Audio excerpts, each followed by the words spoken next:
Hello everyone, welcome back. Once again, I am your instructor, Janine Eldridge, and this is our week 3 lecture. This week we're going to talk about editing. I want you to think of editing differently than you have been thinking of it. Those of you who have had courses or have YouTube channels where you are frequently uploading content, you're used to a little bit of editing. And usually you're editing for errors. You're trying to make sure that there weren't too many ums in your conversation or in your dialogue on your particular project.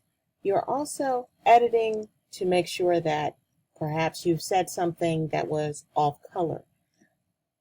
When you're editing film, you're editing to tell the strongest story possible. In fact, when editing, the director and the editor work together to choose the best shots that are aesthetically pleasing, error-free, strongest performances, and has the greatest emotional impact. In order for a film to provoke an emotion, has to find a delicate balance between pacing and style. And so, when you're talking about editing styles and pacing, you're talking about quite a bit of effort. Like I said before, editing is sort of like putting together a puzzle, except this is a moving puzzle. And you have to be able to knit these scenes together in a way that makes sense and also improves the overall storytelling. So let's talk about some of the things about editing. For one, let's talk about continuity editing and cutting to continuity. Editors understand how precious every frame is. They know that if a character has a task to complete, even a mundane one, it cannot be in real time. Real time in film equals boredom, and boredom equals cinematic death. So filmmakers have figured out a way to compress time so that the audience knows what is happening and doesn't get lost. Okay, so in Stranger Than Fiction, we see Will Ferrell's mild-mannered character Harold Frick go about his day. We see his whole routine condensed to a few minutes, from his morning ablutions, brushing his teeth, to adjusting his tie. We, the audience, know that it takes much longer to accomplish these tasks, but we only need a hint. This also serves another purpose as it shows us how absolutely predictable his life is. It is almost a relief when something happens to shake up his humdrum world. In fact, when you're cutting to continuity, and that's what generally we're doing, is we need to show the actions that are happening, but we don't need to show all of it. You know, one of the things that always gets me when I watch a film is how clean people are when they brush their teeth. And when I say clean, I mean they don't look as if they're foaming from their mouth on film when they're brushing their teeth. I know I put the pea-sized amount of toothpaste on, and yet, it looks like a scene from Cujo when I finish brushing my teeth. So, while I'm brushing my teeth. So that's like a little trick because sometimes that would just gross people out. But again, they're taking out certain things that we know have to happen if you're actually brushing your teeth with something more than just water. They do that for pacing, because if you were to show everything, it would just slow down the pace of the whole film. And it would be boring. And it would also take too long to do. Not that everything that you're doing is just because of time. It's, again, who wants to sit and watch someone brush their teeth? You're brushing your teeth for 2 minutes. That's ridiculous. To waste that amount of time on film. You can show other things that are happening. So that's continuity editing, or cutting to continuity. And it's not just the brushing the teeth. It could be any kind of mundane task. It can even be a task that we don't do in our normal day-to-day lives, but our character may do it. what if our character is a coal miner on a distant planet and he's shoveling coal or he's shoveling something and, and he's doing this repetitive task. Maybe the first time we show parts of the task, but we're not going to show how much time it takes to complete that same task. However, you can use that cutting to continuity or continuity editing to show how dreary someone's life is or day is. So it can actually work for you. If you want to stretch out something where you just make it seem like this person's life is just completely boring. Okay, let's talk about classical editing. I didn't mention it in the written version of this lecture, but I'm going to mention it to you now. A lot of the tools that we use as far as editing is concerned, we borrowed from D.W. Griffith. It was around that time where people started to actually realize they could tell a story, and with their editing, with the filmmaking, with everything. So D.W. Griffith was the director of Birth of a Nation, one of the most controversial films that there has ever been. And in fact, it is the film that is credited with inspiring the modern day Klan, the modern day Ku Klux Klan. So that's how powerful a story he told. It started a whole entire movement.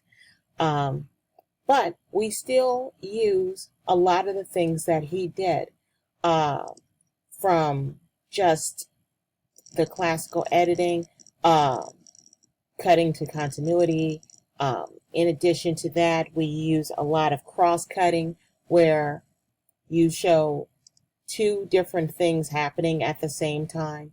Good example of cross-cutting is look at The Dark Knight, the one with Heath Ledger in it where he plays the Joker.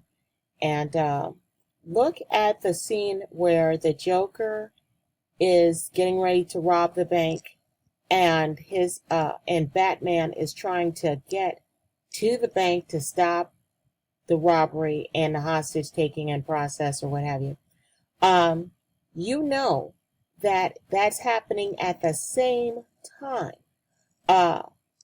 even though you're seeing them in two separate scenes. They're not putting everything on the same scene on the same screen at the same time. You see Batman, jumping on the Batmobile. Actually, not the Batmobile. I guess it's that, I don't know what kind of equipment Batman is rolling with these days, but Batman jumps on the Bat bike, for lack of a better term, and you see at the same time the men in the trucks are trying to go to stop the Joker. Then you also see at the same time the Joker's men realizing they've been tricked or betrayed or what have you by the Joker. So you have all of that stuff happening at the same time. And because they're connected to each other by really quick cuts, you're figuring that out as the audience. In fact, because of D.W. Griffith's work and also other filmmakers that have come after him, we have figured out as an audience what these particular tricks mean, even though we don't know the actual terms for them. If you read in your textbook in Chapter 4, Editing, we're going to talk a lot about some of this stuff. I want to talk a little bit more about some of the things for classic editing.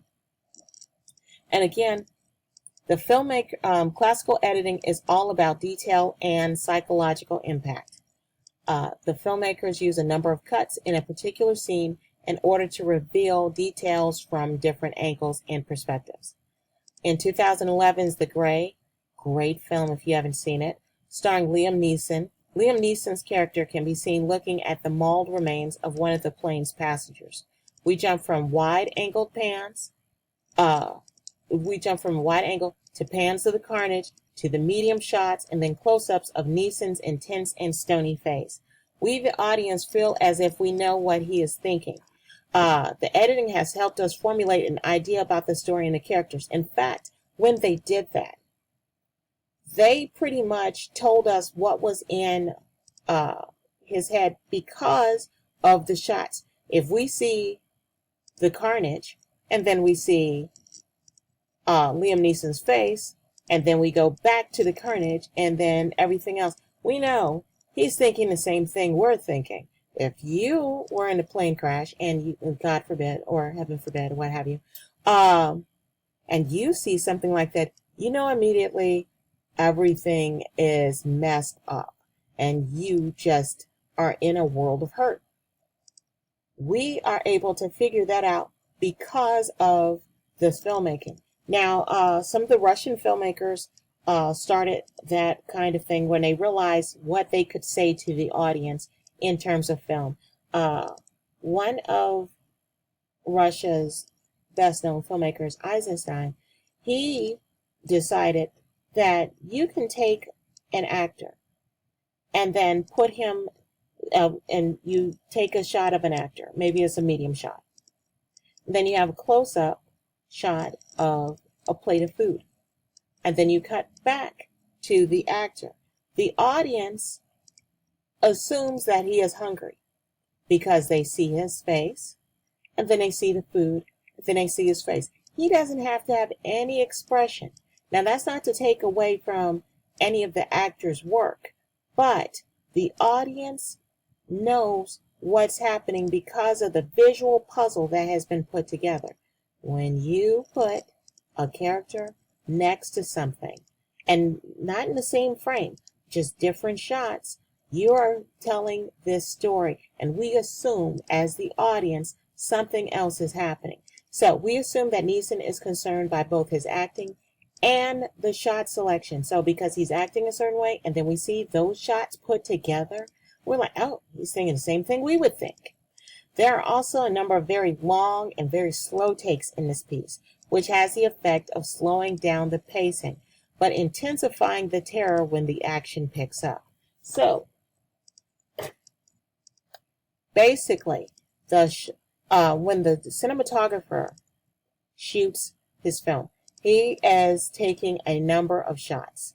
So, these shots are from the time the camera turns on till the time he's not really turning the camera on and off, but from the time he starts the take till the time he ends the take, that's one shot. But what happens with an editor, he'll take all the takes that all the shots, I want to say, that the editor has put together. He'll take all of them, right? But he is going to cut the shots down to where it works the best for him, and he's going to place them where he wants them to be. So all of that together helps to tell the story. Now, every cinematographer you'll ever meet is going to take a number of long shots. It's just going to happen. They're going to also take some short shots as well. Again, the shot is just that shot angle, is the shot size, the camera angle, whatever, and it's from the time the director yells action till the time the director yells cut. That is a shot, okay? So you'll have a number of these, and they're all called shots. What the cinematographer will do will take all of those shots, and he will piece them together, and he'll cut some down, and he'll try to lengthen others, all of this kind of stuff with the editing tools he has at his disposal, at his or her disposal. Something else is going to happen, though. Our director and our cinematographer are not going to be happy with just taking one shot and then say, let's move to the next shot. They're going to do what are called takes. They're going to do multiple takes of the same shot. So that means they're shooting the same shot again. Hitchcock is famous for doing one take about, I think, 100 and something times, and that was in the movie The Birds with Tippi Hedren. And then, oh my gosh, I had his name on the tip of my tongue, but anyway, Kubrick. Kubrick is also famous for taking like 200 shots. Well, that's the end of our our class today. Thank you so much. Bye-bye.